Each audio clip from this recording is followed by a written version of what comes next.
நமக்கு எதிராக செயல்படுறவனுக்கு நியாய தீர்ப்பு அவனுக்கு உண்டு. அது கர்த்தர் செய்ய வேண்டியதில்லை, அவன் விதைத்த வினையின்படி அது நடக்கும். அதுக்கான ரிசல்ட் தானா வரும் வந்திருக்கு. பட் நம்ம ப்ரேயர் எப்படி இருக்குது, நம்ம என்ன எக்ஸ்பெக்ட் பண்ணுறோம் அப்படின்னா, உடனே இறங்கி கர்த்தர் அவனை நொறுக்கணும். ஒருவேளை எவனா ஒருத்தன் நமக்கு ஏதாவது பண்ணிட்டான், இப்போது ஒரு இது நடக்குது, நடந்த உடனே நம்ம இருதயத்தில் உடனே தோன்றது என்ன தெரியுமா, நம்மளை பண்ணதுக்காக தான் அவனுக்கு இது நடந்துச்சு. ஒரு சின்ன ஆக்சிடென்ட் நடக்குதுன்னு வச்சுக்கோங்களேன், நம்மளை பண்ணதுக்கு தான் இதெல்லாம் நடந்துச்சு அப்படின்னு அந்த நடந்த சம்பவத்துக்கும் நமக்கும் ஒரு கனெக்ஷன் நம்ம போட்டுப்போம். என்னமோ பரலோகம் நமக்காக உடனடியாக அதை செய்து அப்படின்னு சொல்லி. ஆக்சுவலாக கர்த்தர் என்ன சொல்கிறாருன்னா, யாரோ எந்த ஒரு காரியத்துக்கும் உங்களுக்கு எதிராக எழும்புனா உங்களுடையதான ஜெபம் அவனை நொறுக்குவதற்காக இருக்கக்கூடாது. இப்போ இயேசு கிறிஸ்துவை அவங்க அடிக்கிறாங்க, எல்லாம் பண்ணுறாங்க.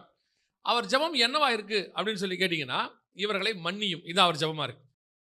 அப்போஸ்தலர்களை பட்டணங்கள் தோறும் அடிக்கப்பட்டார்கள், ஒவ்வொரு இடத்துலையும் அடிக்கிறாங்க. எங்கேயாவது அப்போஸ்தலர்கள் அந்த பட்டணத்தை சபிச்சு பார்த்துருக்கீங்களா?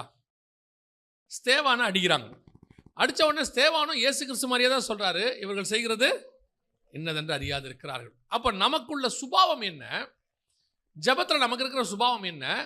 உங்களை துன்பப்படுத்துகிறவர்களுக்காக என்ன பண்ணுங்கள், ஜெபம் பண்ணுங்கள்.